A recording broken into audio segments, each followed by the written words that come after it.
ผู้ช่วยกรรมการตัดสินท่านศิริภูมิบุญใสกรรมการบันทึกคะแนนท่านคำนวณแสนสนุกกรรมการควบคุมเส้นที่1ท่านรัศมีสามมุขีกรรมการควบคุมเส้นที่2ท่านโพสีแก้วนันทวุฒิสารสำหรับนักกีฬาทั้งสองทีมสัมพันธ์สนามที่2ที่แข่งกับประสานประกอบด้วยหมายเลข6วัน2หมายเลข8มีหมายเลข1อักษรสวรรค์หมายเลข9สองไทยหมายเลข3สองไทยหมายเลข2จันทราผู้จัดการทีมนายอาณาแสดงผู้ฝึกท่านจันไก่แผ่นดินผู้ช่วยผู้ฝึกจันทร์เดี่ยวเรื่องพระกระทรวงการต่างประเทศหมายเลข3ก้อยสวัสดีท่านผู้ชมต่อไปนี้ขอเชิญท่านมาชมมาเชียร์กระต่อทีม4คนเนาะกระต่อทีม4คนพบกันระหว่างแขวงหลวงพระบางและแขวงสวรรณเขตเนาะ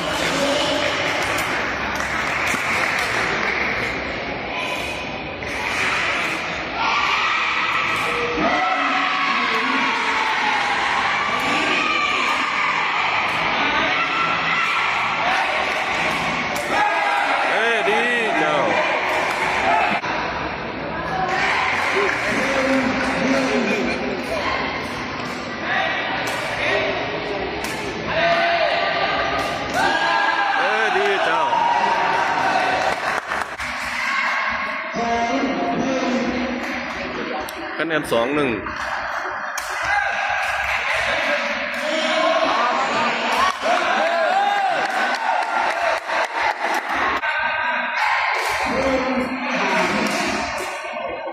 คะแนน1-3เจ้าหลวงพระบางได้3แล้วจ้ะดีบอลออกจ้ะได้ตรงกันขนาดเลยเนาะ2แขวงนี่เสื้อสีเดียวกันเลย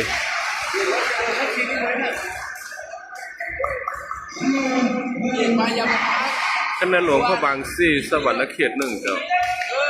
เสื้อบอข้ามคะแนนสวรรณเขต2หลวงพระบาง4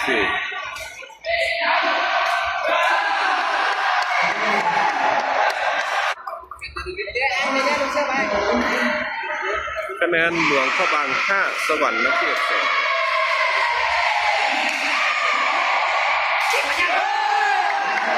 ติดบล็อกเจ้าติดกำแพงเลยเจ้าติดกำแพงยักษ์เลยเจ้าคะแนน2-6หลวงพระบาง6สวรรณเขต2ยอดดีหลายเจ้ายอดดีหลายเจ้าคะแนน7-2หลวงพระบางได้7เจ้าสวรรณเขต2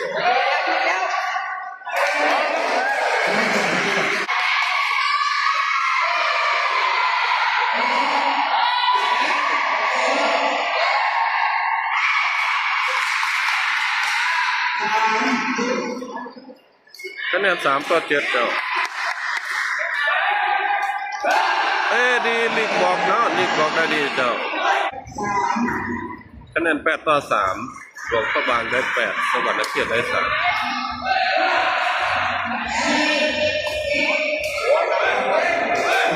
ครับก็ได้เจ้า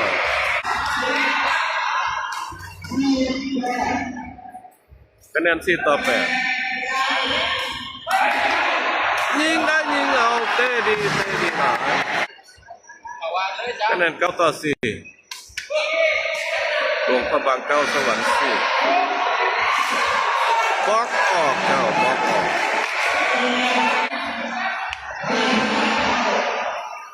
คะแนน5-9เจ้า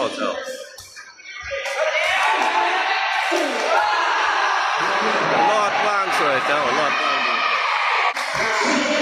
คะแนน10-5เจ้าหลวงพระบางได้10สวรรณเขตได้5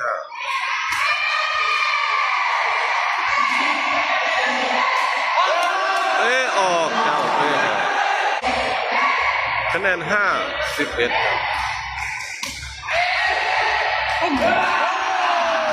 ดีเจ้าดีเลย คะแนน12-5เจ้าหลวงพระบางได้12สวรรค์เขตได้5เต้ดีเจ้าเต้ดี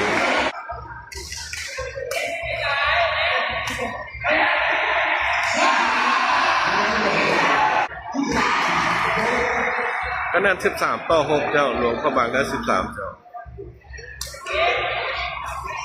เพิ่มพอคะแนน73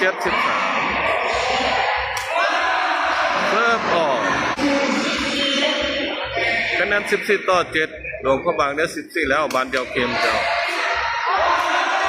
ส่วนออกเจ้าส่วนออกเกมแล้วเจ้าเกม10ต่อเกม2เจ้าหลวงพระบางเป็นไฟเซอร์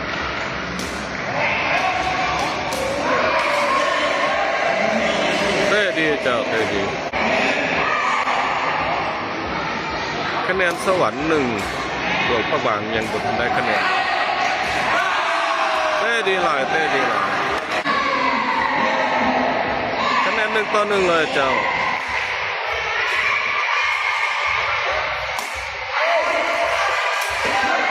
ติดบล็อกกลับมาเก็บได้สู้ขึ้นขาฟาดมุงติดกำแพงเก็บได้อีกเอาได้บ่ลูกนี่ทำจนได้เนาะทำจนได้เจ้าคะแนน2-1เจ้าเพื่อบ่อข้าวคะแนน2-2เจ้า2เข้าเลยครับได้เสยเจ้าฟาดอีกลูก2บ่อ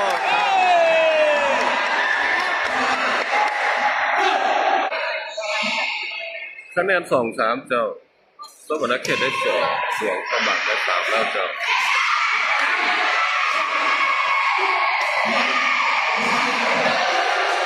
ฟาดเป็นฟาดที่บล็อกตาแล้วเอาได้บ่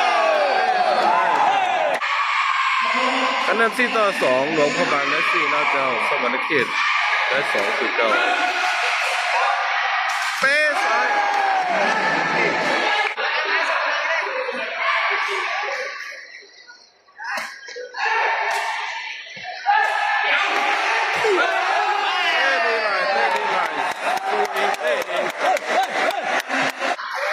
คะแนน5-2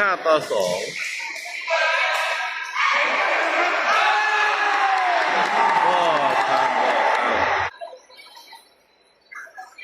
คะแนน3-6สวรรค์ได้3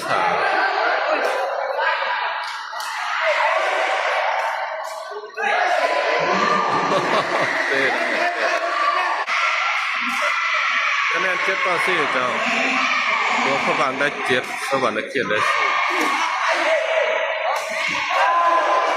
เฮ้ดีเจ้าเฮ้ดีรอดว่างขาไปได้เจ้ารีบบอกได้คะแนน5-6ครับก็ได้เจ้าครับก็ได้คะแนน6เท่าเจ้า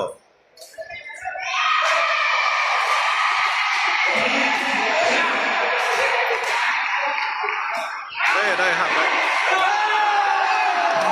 รีบบอกมาได้เสยเจ้า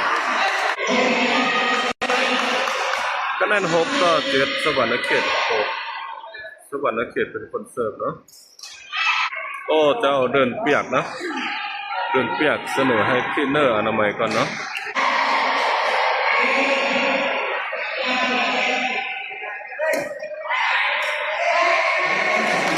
ยอดได้ดีคะแนน7เท่าเจ้าเกมนี้สูสีหลายเกม2นี่สูสีหลาย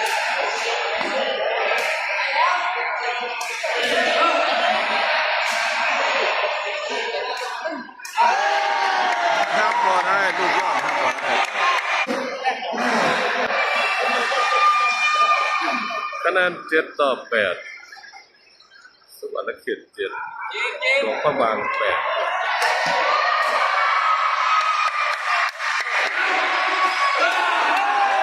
ดีหลาย คะแนน9 ต่อ 7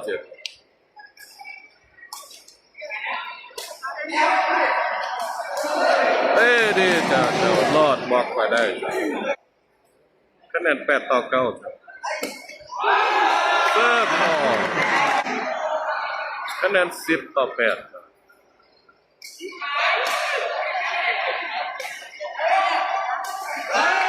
บอกครับ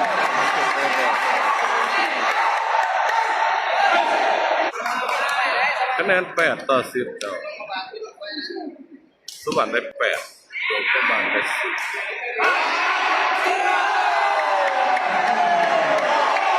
ลีกบล็อกไปได้เนาะรอดบล็อกไปได้จ้ะ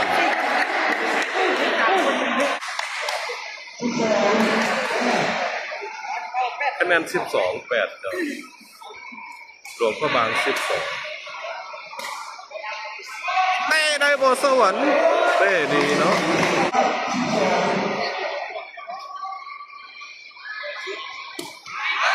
เซอร์บอลค่ะ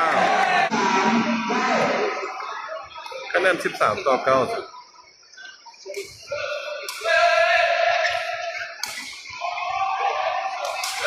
เต้บอลค่ะ